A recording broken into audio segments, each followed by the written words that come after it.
નમસ્તે વિદ્યાર્થી મિત્રો, ધોરણ 11 કોમર્સમાં એકાઉન્ટ વિષય કે જેમાં પ્રકરણ નંબર 4 આમનોંધ ભણી રહ્યા છે. આજે આપણે વેપારી વટાવ, રોકડ વટાવ ને લગતા જે મહત્વના મુદ્દા અગાઉ ભણી ચૂક્યા છે એને જ ધ્યાનમાં રાખીને આજે આપણે દાખલો ગણીએ છીએ કે જેમાં પણ વેપારી વટાવ અને રોકડ વટાવની વાત થશે. एक बार फरीથી યાદ કરી લઈએ કે વેપારી વટાવ તો હંમેશા બાદ કરી જ દેવાનું, યાદ છે ને? હા. અને રોકડ વટાવ જ્યારે રોકડ મળે અથવા ચૂકવા ત્યારે જ એને ગણવાનો, બાદ કરવાનો અને નોંધવાનો પણ. બરાબર? ઓકે. હવે ક્યાં નોંધવાનો? તો હિન્ટ આપી હતી કે જ્યાં રોકડ અને બેંક હોય ત્યાં જ વટાવ લખવાનો. એટલે કે જો વ્યવહારમાં રોકડ અથવા બેંક ઉધાર થતી હોય તો વટાવ પણ ઉધાર થાય, અને જો રોકડ અને બેંક જમા થતી હોય તો વટાવ પણ જમા થાય. જ્યારે વેચાણ હશે ત્યારે વટાવ ઉધાર થશે, અને જ્યારે ખરીદી હશે તો વટાવ જમા થશે. આપણે ધ્યાન રાખી શકો છો. તો શરૂઆત કરીએ સ્વાધ્યાયનો દાખલા નંબર 12 કે જે પેજ નંબર 104 પર આપેલો છે. ધ્યાન રાખજો, ઇમ્પોર્ટન્ટ વ્યવહારો આની અંદર આવી રહ્યા છે. તો નીચેના વ્યવહારો પરમેશ્વરના ચોપડે આમનોંધમાં લખો. ગયા દાખલાની જેમ આ દાખલો પણ ઘણી વખત પરીક્ષાની અંદર પૂછાઈ ગયો છે. એટલે કે આના વ્યવહારો તમને પરીક્ષામાં આવી શકે છે. તો એકમ કસોટી માટે પણ આ દાખલો મહત્વનો છે. ખાસ ધ્યાન રાખજો વિદ્યાર્થી મિત્રો, હું તમને એકમ કસોટી માટે પણ એક વિડિયો બનાવીને મૂકીશ કે જેમાં તમને એકમ કસોટીની સંપૂર્ણ સમજૂતી આપણા વિષયની તમને મળશે. એટલે હજુ જો કોઈ વિદ્યાર્થી મારી ચેનલમાં નવા હોય તો એ લોકો મારી ચેનલને સબસ્ક્રાઇબ કરી દે કે જેથી આવા ઇમ્પોર્ટન્ટ વિડિયો જ્યારે આવવાના હશે તો તમને સૌથી પહેલા ખબર પડી જશે કે સાહેબે વિડિયો મોકલ્યો છે. હા, ચલો તો શરૂઆત કરીએ. 2014 જૂન 1 રૂપિયા 50,000 રોકડા, 10,000 નો માલ સ્ટોક અને 15,000 ના દેવાદારો લાવી ધંધો શરૂ કર્યો. ચલો બોલો, આવડવું જોઈએ. શું આવે આમનોંધ? હા, યસ. શું જે આવે તે ઉધાર, અને કોઈ લેણદાર કે લોન છે ને, લ નથી, લેણદાર અને લોન નથી, એટલે બધું ઉધાર જ થશે. તો ચલો જે આવે તે ઉધાર. શું આવે છે? ચલો રોકડા. તો પેલા વર્ષ લખીએ છે 2014, મહિનો જૂન, તારીખ 1 લખીએ છે. શું? રોકડ ખાતે ઉધાર 50,000. પછી માલ સ્ટોક છે તો માલ સ્ટોક ખાતે ઉધાર કેટલા? 10,000. પછી છે દેવાદારો ખાતે, તો દેવાદારો ખાતે ઉધાર કેટલા? 15,000. તે આ બધું જમા કોના ખાતે કરવાનું? હા, મૂડી ખાતે. હવે યાદ આવવું જોઈએ, હા, બધું ભેગું આવે છે. કેટલા થશે? 75,000 થયા ને? હા, ચેક કરતા રહેજો, કેલ્ક્યુલેટર વાપરજો પાછા. બાબત છે શું લખવાની? રોકડ, માલ સ્ટોક, દેવાદાર લાવી ધંધો શરૂ કર્યો તેના. પછી કેટલી છોડો છો ને? હા, તારીખ 2. શ્રીમતી શારદા પાસેથી 20,000 ની લોન 10% ના વ્યાજે લીધી. આપણે ભણી ગયા છે લોન લીધી તો રોકડ આવે, આવે તો ઉધાર. લખીએ છે રોકડ ખાતે ઉધાર. કેટલા રૂપિયાની લોન લીધી? 20,000 ની. તે કોના ખાતે? તો કે લોન ની આગળનું નામ લખવાનું. કોનું નામ? જે વ્યક્તિ આપી તે શારદા, અને ટકા લખીશું 10. તો તે શારદાની 10% લોન ખાતે સે 20,000. ખાસ રાખજો 10% નું ફક્ત લખવા માટે જ કામ છે. વ્યાજ જ્યારે ગણવાનું આવે ત્યારે આનો બીજો ઉપયોગ આવશે, હમણાં નહીં. ઘણા વિદ્યાર્થીઓ 20,000 ના 10% કરી દે છે તો એવું બધું કઈ કરવાનું નથી. લોનમાં ન કરાય. આ વટાવ નથી તે ગણી નાખવાનું, બરાબર? તો રોકડ ખાતે ઉધાર તે શારદાની લોન ખાતે, બરાબર? શારદાની લોન ખાતે. ચલો નેક્સ્ટ તારીખ 3. રામેશ્વર સ્ટોર્સમાંથી 8000 નો માલ 10% વેપારી વટાવે ખરીદ્યો. માલ ખરીદ્યો એટલે ખરીદ ખાતે ઉધાર, બરોબર? તે જમા કોણ? હવે હું નથી બોલવાનો, તમારે જ કહેવાનું. બોલો શું? યસ, રામેશ્વર સ્ટોર્સ ખાતે. ખબર પડી ગઈ બધાને કેમ આવ્યું, શું આવ્યું? ચલો બધા તમે બોલો છો. 8000 નહીં, કેટલી? 7200. કેમ છે 7200? તો વેપારી વટાવ તો બાદ કરી જ દેવાનો ને. હા, એટલે 8000 માઈનસ 10%, એ તો કરી જ દેવાના. બીજા કશાની રાહ જોવાની. ચલો આગળ 5. ગાયત્રી સ્ટોર્સને 5000 નો માલ 10% વેપારી વટાવે વેચ્યો. વેચ્યું એટલે વેચાણ જમા, તો ઉધાર શું? નામ શું છે? ગાયત્રી સ્ટોર્સ. તો લખીએ છે ભાઈ, ગાયત્રી સ્ટોર્સ ખાતે ઉધાર. ડાયરેક્ટ લખી દો હવે, ખબર પડશે ને કેટલા આવે છે, કેવી રીતે આવ્યા. સેકન્ડ પર જ બતાવતો. તે વેચાણ ખાતે. ક્યારે વ્યક્તિનું નામ આવે, ક્યારે રોકડ બેંક આવે, બધું ખબર હવે યાદ રાખજો. ચેપ્ટર પૂરું થવા આવ્યું. અને હા ચલો બાબત જે લખી દો.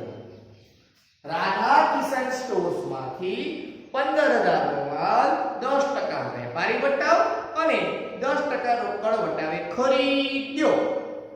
અડધી રકમનો ચેક. બસ અડધી રકમ આવે ને ત્યારે ધ્યાન રાખવાનું. એમાં બહુ ચિંતા તો નથી જ કરવાની. પહેલા 7મી તારીખમાં ખરીદ્યો એટલે આપણે ખરીદ ખાતે તો ઉધાર લખી જ દઈએ. અને રકમ કેટલી આવે એકદમ સરળ છે. વેપારી વટાવ તો બાદ કરવાનું જ છે. તો 15000 માંથી 10% તો કાઢી જ નાખવાના છે. એની ક્યાં ચિંતા કરવાની તમારે. એટલે કેટલા આવશે? 13500. આવી ગયા? ચેક કરો જોઈએ. ખરીદ ખાતે ઉધાર 15000 માઈનસ 10 કરો 13500 આવી ગયા. ઓકે. તે હવે જમામાં શું? તો કે અડધી રકમ ચેક એટલે બેંક તો આવે જ. ચલો તો લખી નાખીએ કે તે બેંક ખાતે. રકમની વાત પછી કરો. ચલો ભાઈ બેંક છે તો રોકડ વટાવ આપ્યો છે તો વટાવ પણ આવશે ને. રકમની વાત પછી કહું છું ને. હા, તો તે વટાવ ખાતે. અને હવે અડધી રકમ નહીં તો વ્યક્તિ પણ તો આવશે જ. શું છે? રાધા કિશન સ્ટોર્સ.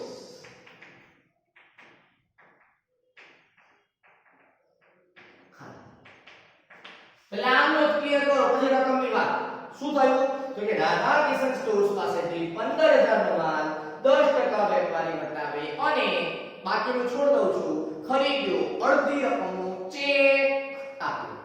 તો ખરીદ્યો માલ ખરીદ્યો એટલે ખરીદ ખાતે ઉધાર. વેપારી વટાવ બાદ કર્યા પછી રકમ. અડધી રકમનો ચેક આપ્યો એટલે તે બેંક ખાતે. ચેક છે એટલે વટાવ આપ્યો છે, રોકડ વટાવ એટલે તે વટાવ આવશે. અને હજુ અડધી બાકી રહી એટલે રાધા કિશન સ્ટોર્સ આવ્યું છે. ક્લિયર? ચલો હવે અડધા કેટલા? તો બાકી કેટલા રહ્યા? અડધા. તો શું કરવાનું? અડધા એટલે રાધા કિશન સ્ટોર્સમાં 13500 ના અડધા કરી દેવાના. કેટલા આવે છે? 13500 ના અડધા કરો જોઈએ. કેટલા આયા? 6750. કેટલા આવે છે? યસ 6750. બરાબર છે. ચલો આયા. અને હવે શું કરવાનું? તો કે આ 6750 જે અડધા આયા એના 10% રોકડ વટાવ છે કે નહીં? હા, તો અડધા પર જ ચૂકવાશે ને અડધા પર નહીં ગણાય. તો અડધા પર ગણો તો 6750 ના 10% કેટલા થયા? 675. એ વટાવના ખાનામાં લખો એટલે કે એની ઉપર 675. બરાબર? હવે આ રકમમાંથી આ રકમ બાદ કરો એટલે અહીંયા મળશે. અથવા 13500 માંથી આ બંને બાદ કરો તો પણ રકમ મળશે. જેવું કરવું હોય એવું થાય. હા, 6075 ખ્યાલ આવી ગયો? ચલો કદાચ કોઈને નો આવે તો ગણતરી બતાવી દો. ચલો માલ કેટલાનો ખરીદ્યો તો કે 15000 નો. વેપારી વટાવ કેટલો 10% એટલે ડાયરેક્ટ જ -10% દબાવી દઈએ છે. તો કેલ્ક્યુલેટર પર મળી ગયા 13500. હવે આને ભૂલી જવાનું એટલે આપણે ખરીદ ખાતે કેટલા લખ્યા 13500. હવે કે અડધી રકમ તો આના અડધા કર્યા આપણે અડધા ચેક અને અડધા બાકી. એવું થયું ને અડધા ચૂકવ્યા એટલે મતલબ અડધા તો લખી છે. હવે જે અડધા ચેક થી ચૂકવ્યા એ કયા ખાતે આવશે? બેંક ખાતે. અને જે અડધા બાકી રહ્યા એ રાધા કિશન સ્ટોર્સ આવશે. તો ચલો 1.5 પેલા અડધા તો કરતો બાકી જે છે એ તો ગોતી કાઢો. તો 6750 આવી ગયા. હવે બાકી જે રહ્યા એમાં બેંક ખાતે 6750 નો આવે કારણ કે બાકીના જે અડધા છે એના પર તો શું વટાવ ગણા હશે. તો હું કંઈક આ રીતે લખું છું કે અડધા 6750 એમાંથી 10% એટલે 675 માઈનસ એટલે હવે મળે 6075. આ ચૂકવ્યા ચેક થી એટલે બેંક આવે, આ વટાવ છે એટલે વટાવ આવે અને જે રાધા કિશન છે એ રાધા કિશન આવે. ઇન શોર્ટ આ ત્રણ વસ્તુ તમારે લખવાની છે. ક્લિયર? ખરીદ ખાતે ઉધાર તે બેંક ખાતે 6075 રહ્યા એની ઉપર વટાવ ખાતે 675 રહ્યા અને તે બાકી રહ્યા કે રાધા કિશન સ્ટોર્સ ખાતે 6750. બસ આ અડધા વાળા વ્યવહારમાં ધ્યાન રાખી લો ને એટલે સમજી લો કે ચેપ્ટરમાં લગભગ વાંધો નહીં આવે. ક્લિયર ને? આવું જ વેચાણ વખતે થાય પણ રિવર્સ થાય. એટલે વેચાણ માલ વેચ્યો હોય અને અડધી રકમ મળી હોય તો આના જેવું જ કહેવું પણ વિરુદ્ધ કે આ બેંક ઉધાર થાય, વટાવ ઉધાર થાય, વ્યક્તિ ઉધાર થાય અને વેચાણ જમા. બેંક શબ્દના બદલે રોકડ શબ્દ પણ આવીશું. બરાબર ને? તો આ રીતે ધ્યાન રાખવાનું છે. આ ગણતરી સમજાવી છે. કોઈને લખવી હોય તો ફટાફટ સ્ક્રીનશોટ જો પાડી લેજો એટલે તમે લખી શકશો. પાડી લો સ્ક્રીનશોટ. ચલો કોઈ પાડવું હોય તો ઓકે. ચલો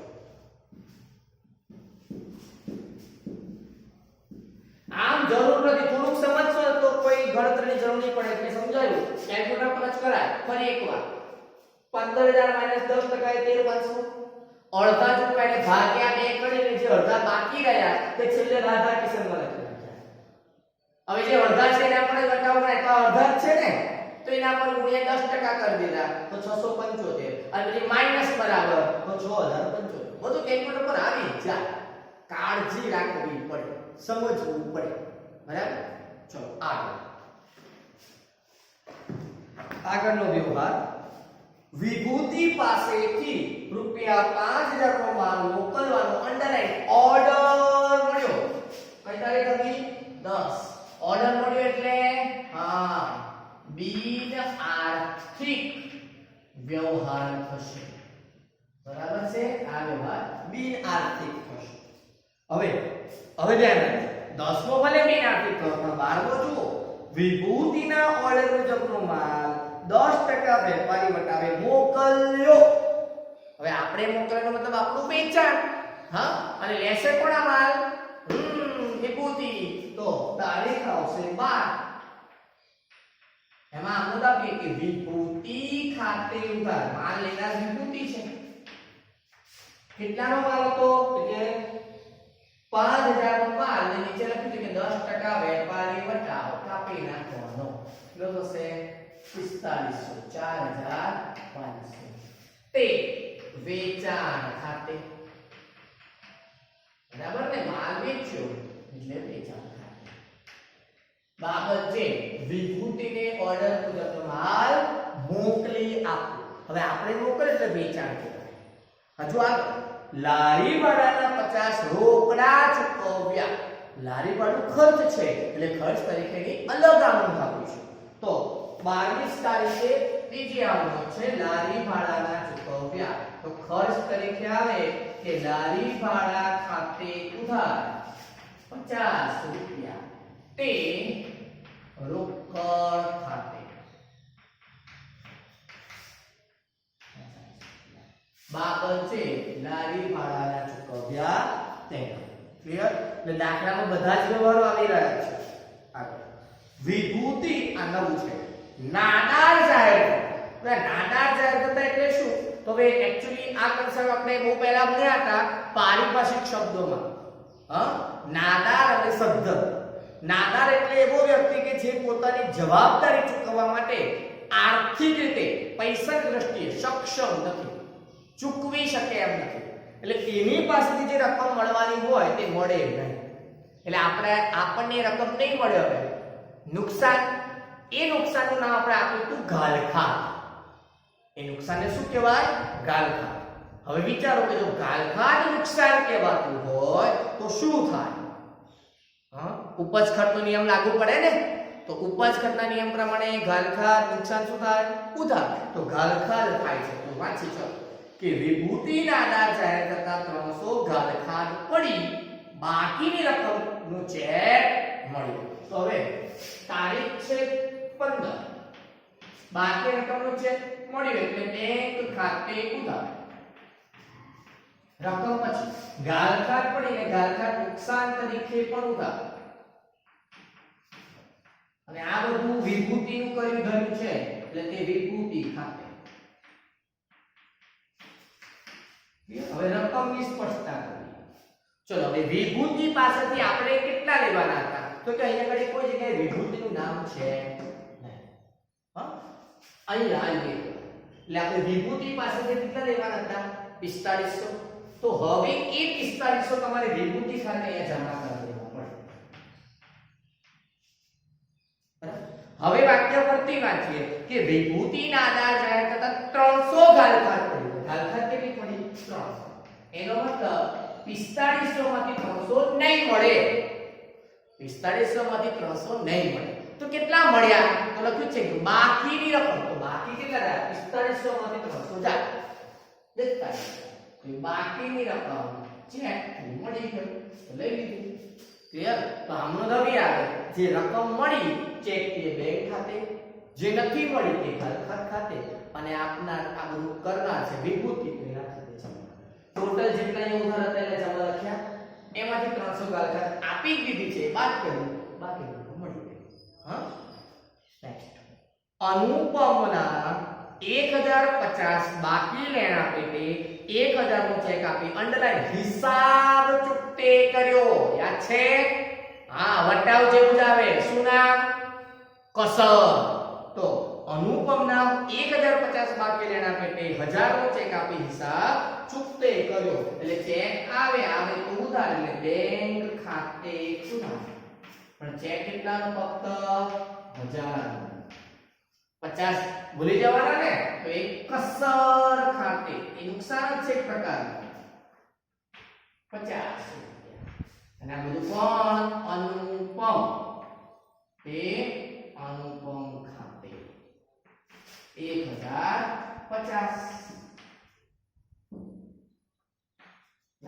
તો આ રીતે આમ લખાય. ક્લિયર? બાબત તમને ખ્યાલ છે લખી દેવાની કે અનુપમના બાકી લેણા પેટે ચેક આપી હિસાબ ચૂકતે કર્યો તે. છેલ્લે ઈમાનદાર પાસેથી માંડી વાળેલ ગાલખાતના 1500 રોકડા પરત મળ્યા. રોકડા મળ્યા એટલે રોકડ આવે તો ઉધાર એટલે રોકડ ખાતે ઉધાર.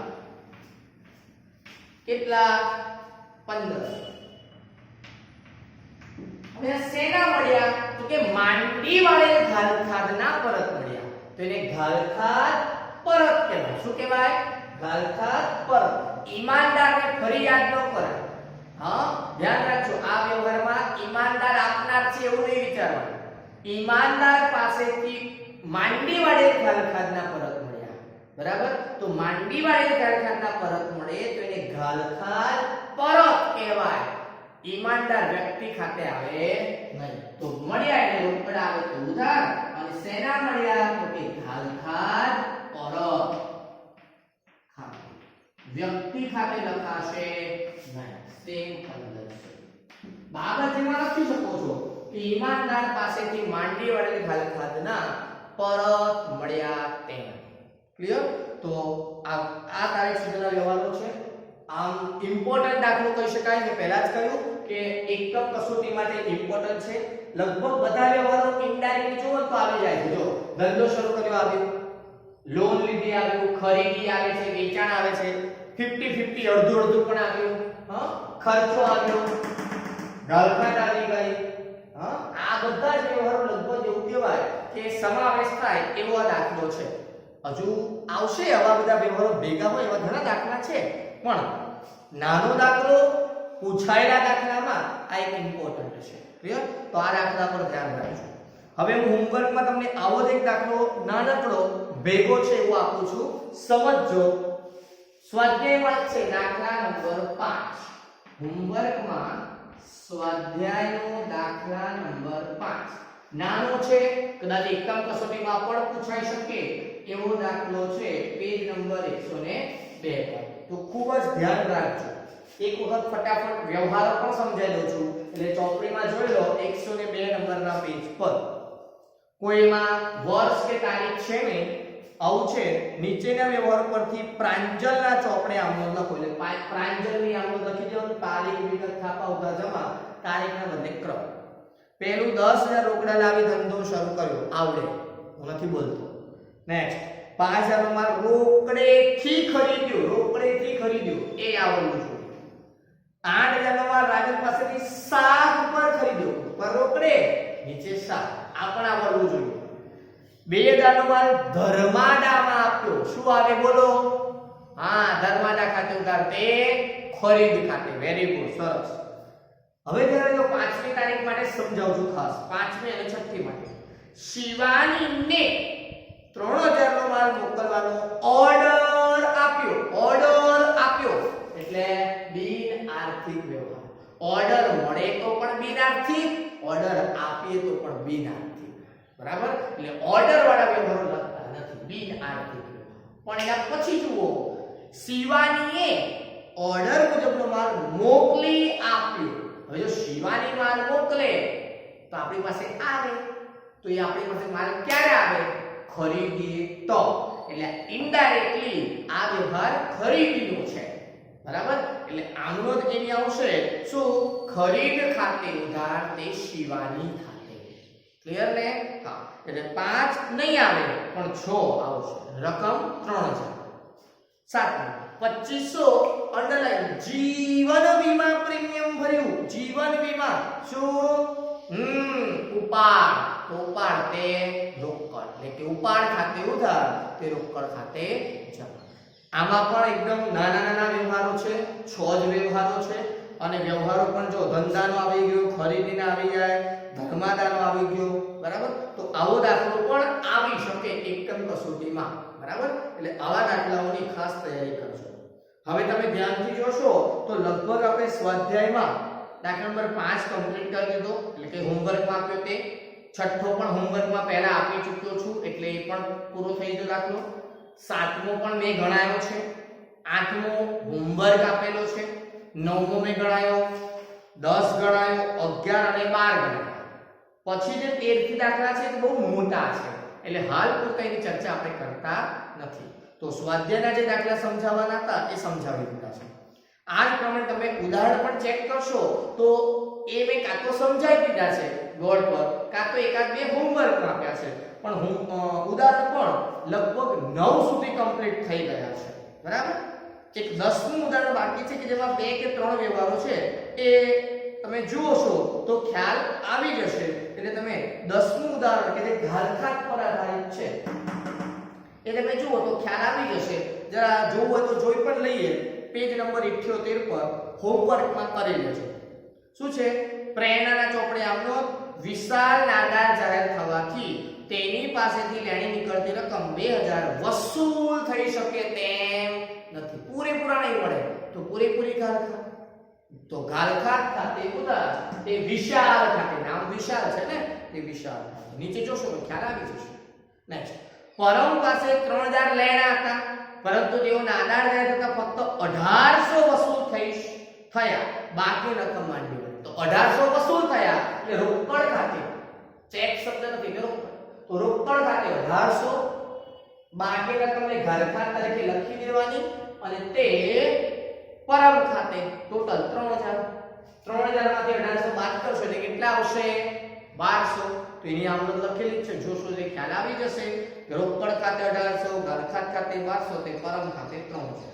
બરાબર. અને છેલ્લું, ભૂતકાળમાં રોહનના માંડી મળેલ ઘરખાતના 1500 પરત મળેલ છે. ઘરખાત પરત જમ અને રોકડ ઉધાર. તો રોકડ ખાતે ઉધાર, તે ઘરખાત પરત, એમાં રોહન આવે નહીં. ક્લિયર? તો આ રીતના ત્રણ વ્યવહારો ઘરખાતને લગતા છે. ઉદાહરણ નંબર 10 એ પણ હોમવર્કમાં જ આપું છું, એ તમે કરી લેજો. એટલે બે દાખલા હોમવર્કના થયા, સ્વાધ્યાયનો દાખલો નંબર 5 અને લખી જ દઉં છું હોમવર્ક નંબર 2 ઉદાહરણ 10.